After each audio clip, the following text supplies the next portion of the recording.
आंदोलन चल रहा है, परिणाम कुछ भी हो सकते हैं। लेकिन बताएं आपको कि अभी का जो सूरत हाल है उसमें छात्रों को मेंस की तैयारी में भी लग जाना चाहिए।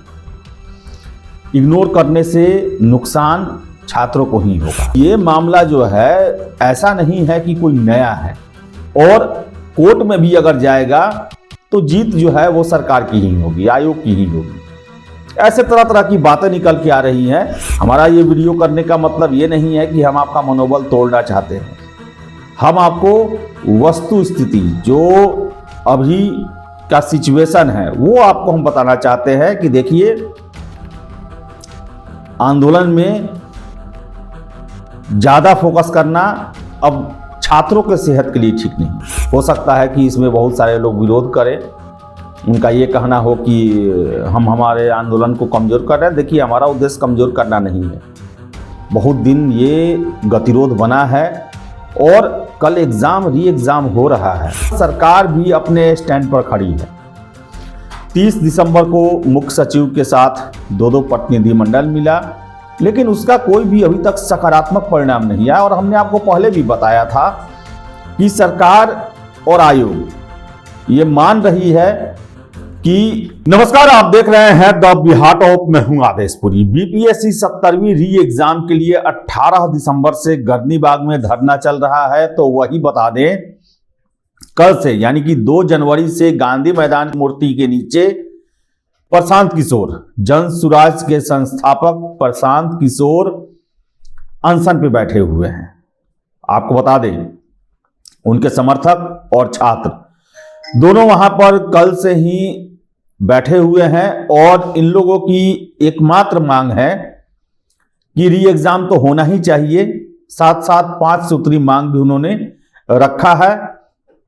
और बता दें आपको हम कि कल बीपीएससी और जिला प्रशासन के द्वारा जो बापू परीक्षा परिसर में एग्जामिनेशन रद्द हुआ था, उसकी पुनर्परीक्षा की सारी तैयारियां कर ली गई हैं। और खबरें आ रही हैं कि अभूतपूर्व जो है वो व्यवस्था किया गया है।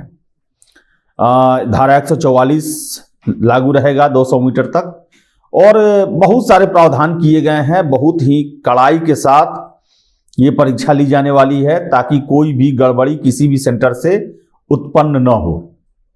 आपको बता दें कि बापू परीक्षा परिसर के एक केंद्र के बदले 22 केंद्र बनाया गया है। 22 केंद्रों पर यह परीक्षा जो है वो संचालित होगी।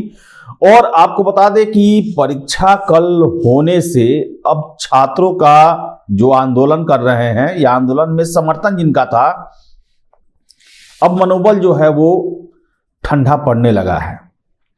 क्योंकि कई सारे छात्रों से हमारी वहां मुलाकात हुई और उनका यही कहना था कि अब लगता है आयोग नहीं सुनने वाला है। चलिए, ये बातें हैं, लेकिन छात्रों को मैं कहना चाहता हूं कि कल एग्जाम है और कहीं से भी, चाहे आयोग का आप हालिया बयान देखें, कल के एग्जाम को लेकर तैयारी देखें, और सरकार का भी जो स्टैंड रहा है, उससे नहीं लगता है कि छात्रों की मांग अब जो है पूरी होने जा रही है। हालांकि आंदोलन चल रहा है, परिणाम कुछ भी हो सकते हैं। लेकिन बताएं आपको कि अभी का जो सूरत हाल है उसमें छात्रों को मेंस की तैयारी में भी लग जाना चाहिए। इग्नोर करने से नुकसान छात्रों को ही होगा। देखिए, आपको बता दें, खुल के आपको बताते हैं, कोई लाग लपेट नहीं। अब जो है आंदोलन के पूर्ण सफल होने की संभावनाएं बहुत कम दिख रही है, क्योंकि कल एग्जाम होने वाला है और लगातार सरकार भी अपने स्टैंड पर खड़ी है। 30 दिसंबर को मुख्य सचिव के साथ दो प्रतिनिधिमंडल मिला, लेकिन उसका कोई भी अभी तक सकारात्मक परिणाम नहीं आया। और हमने आपको पहले भी बताया था कि सरकार और आयोग ये मान रही है कि पूरे एग्जाम को रद्द करने के लिए कोई भी ऐसा आधार नहीं है। हाँ, कुछ छात्रों ने शिकायत की थी कुछ सेंटरों को लेकर, वहां की व्यवस्थाओं को लेकर, उसको क्रॉस चेक किया जा रहा है। और वो भी जो हमें सूचना मिली कि उसका भी रिपोर्ट तैयार हो चुका है, हो सकता है कि उसे जारी कर दिया जाए जो शिकायत रही है। लेकिन सरकार के स्तर पर और आयोग तो खैर शुरुआत से ये कह रहा है कि कोई आधार ही नहीं है। और ये कहा जा रहा है छात्रों के द्वारा कि 12,000 छात्र जो हैं उसे आप एक सेंटर न कहें। और उनकी बातें सही भी है कि एक सेंटर नहीं है, उसको अगर बापू परीक्षा परिसर से बाहर निकाला गया तो 22 सेंटर हो रहे हैं और 22 सेंटरों पर फिर से एग्जाम हो रहा है। तरह तरह के कयास लगाए जा रहे हैं। लेकिन आपको बता दें हम कि जो सरकार के अंदर जो बातें चल रही हैं वहां से यही निकल के आ रहा है कि देखिए, जो आंदोलन छात्र कर रहे हैं उनके पास कोई भी साक्ष्य नहीं है और कोई भी आधार नहीं है, और यही वजह है कि अभी तक वो कोर्ट में नहीं गए हैं। ये उनका कहना है। जो हमें सूचनाएं मिल रही है सूत्रों के हवाले से, उसमें यही निकल के आ रहा है कि आंदोलन करने वाले छात्रों के पास कोई भी सबूत नहीं है, और यही वजह है कि ना वो सरकार को सबूत दे रहे हैं और ना ही कोर्ट में जा रहे हैं। और शुरुआत से आप देखे होंगे कि चाहे बीपीएससी हो या फिर सरकार में मंत्री हो, दिलीप जायसवाल, सम्राट चौधरी, विजय कुमार चौधरी, इन सभी के द्वारा कहा जा रहा है कि अगर कोई प्रमाण है, कोई सबूत है तो आप हमको दे, हम एग्जाम कैंसिल कर देंगे। और बता दें आपको हम कि जो हमें सूचनाएं मिलती है सूत्रों के हवाले से, उसमें यही बात हम आपको पहले से भी बताते आ रहे हैं। जब आंदोलन का शुरुआत हुआ था उसके 1-2 दिन बाद से ही, कि आखिर इस पूरे एग्जाम को कैंसिल करने का आधार क्या होगा। छात्र कह रहे हैं कि एक सेंटर कैंसिल हुआ, वहां पर री एग्जाम हो रहा है, बहुत बड़ी संख्या है छात्रों की, 12,000 छात्र हैं।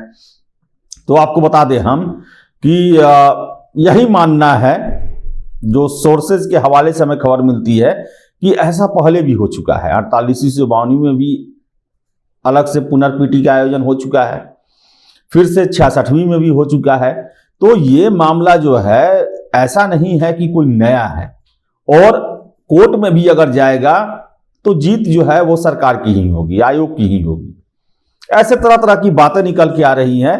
तो जो सारा परिस्थिति देखते हुए हम तो यही कहेंगे कि मेंस की तैयारी की तरफ भी आप ध्यान दें। जिन छात्रों का 90 के आसपास है जनरल कैटेगरी के, उनको मेंस की तैयारी में लग जाना चाहिए। देखिए, आंदोलन होता है और जरूरी नहीं है कि हर एक आंदोलन जो है वो अपने लक्ष्य को प्राप्त कर ले। प्रभाव पड़ता है, हर एक आंदोलन का प्रभाव पड़ता है। और जो ये आंदोलन हुआ है, हम इनकार नहीं कर सकते कि इसका प्रभाव नहीं पड़ेगा, इसका व्यापक प्रभाव पड़ेगा। लेकिन अभी बता दें आपको हम कि संभावनाएं कम होते जा रही है। अब देखिए, कल एग्जाम है और छात्र ही हमें कह रहे हैं। मैं बुद्ध मूर्ति, जो गांधी मूर्ति है, वहां पर था। मैंने लगभग दर्जनों छात्रों से बात की, वो आए, मिले। सभी लोगों का यही कहना था, लगता है कि अब सरकार नहीं सुनने वाला। हमारा ये वीडियो करने का मतलब ये नहीं है कि हम आपका मनोबल तोड़ना चाहते हैं।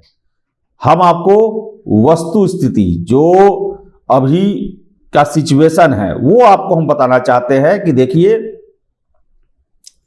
आंदोलन में ज्यादा फोकस करना अब छात्रों के सेहत के लिए ठीक नहीं है। आपको अपने मेंस के तरफ भी ध्यान देना होगा। आप देख ले, खुद ही देख ले कि अंततः क्या हुआ। जो लोग आए गए, बहुत सारे लोगों को नाम मिला, ख्याति मिला, लेकिन छात्रों को क्या मिला। और आगे से भी आप संभले। हम ये नहीं कहते हैं कि आप आशा छोड़ दें या नहीं होगा, लेकिन मध्यम मार्ग आपको अपनाना ही पड़ेगा। अपनी तैयारी को लिए जो है समय देना पड़ेगा, तैयारी करना पड़ेगा। और जो भी लोग, जो हमने अभी तक शिक्षकों से बात किया है या फिर जो मैंने क्वेश्चन देखा, जो मेरा अपना तजुर्बा है, 90 के आसपास जनरल कैटेगरी में जो भी हैं, वो मेंस की तैयारी में आप लग जाएं, देरी न करें। अप्रैल में मेंस भी आपका ले लिया जाएगा, क्योंकि आयोग और सरकार इस एग्जाम को लेकर अब पूरी तरह से एक्टिव हैं कि किसी तरह इस एग्जाम को जो है वो पीटी और मेंस इसका करा के इसको आगे की प्रक्रिया के लिए छोड़ दिया जाए। और आपको बता दें 25 जनवरी के आसपास इस पीटी का रिजल्ट भी आयोग के द्वारा घोषित किया जा सकता है। तो हमारा उद्देश्य आपको हतोत्साह करना नहीं है, हमारा उद्देश्य आपको वस्तु स्थिति की जानकारी देना है। ऐसा ना हो कि आप आंदोलन में खुद को झोंक के रखे रहें और आपका पीटी का रिजल्ट भी आ जाए और आपके पास मेंस की तैयारी के लिए समय न बचे। तो ध्यान दे और करियर पर आप ध्यान दें, अपने सोचे। और इसके अलावा आंदोलन है, आपकी मर्जी, जिस तरह आप उसमें सहयोग करना चाहते हैं या जिस तरह अपना शामिल होना चाहते हैं हो, लेकिन पढ़ाई पर आप ध्यान दें, मेंस की तैयारी में लग जाएं। अब जो है, अब देर करना जो है वो आपके लिए प्रॉब्लम क्रिएट कर सकता है। तो फिलहाल ये मेरा अपना सुझाव था, निजी सुझाव था, क्योंकि जो छात्रों से ही मेरी बात हुई है उसके आधार पर ही मुझे लगा है कि आपको ये बोलना चाहिए। हो सकता है कि इसमें बहुत सारे लोग विरोध करें, उनका ये कहना हो कि हम हमारे आंदोलन को कमज़ोर कर रहे हैं। देखिए, हमारा उद्देश्य कमज़ोर करना नहीं है। बहुत दिन ये गतिरोध बना है और कल एग्ज़ाम री एग्ज़ाम हो रहा है, और ऐसे में अब री एग्ज़ाम होने की, पूरे एग्ज़ाम को रद्द होकर होने की संभावनाएं बहुत कम हो गई हैं। ये आपको भी पता है, सबको पता है। तो ऐसे में भुलावे में रहने की जरूरत अब नहीं है। वस्तु स्थिति को समझिए और उसी हिसाब से फैसला लिया। गुजारिश है आपसे। और 90 के आसपास जिनका भी कट ऑफ है वो मेंस की तैयारी में जरूर से लग जाए, कल से ही लग जाए। तो फिलहाल इस वीडियो में इतना ही। वीडियो पसंद आया लाइक शेयर करें, हमारे चैनल द बिहार टॉप को सब्सक्राइब जरूर कर लें। धन्यवाद।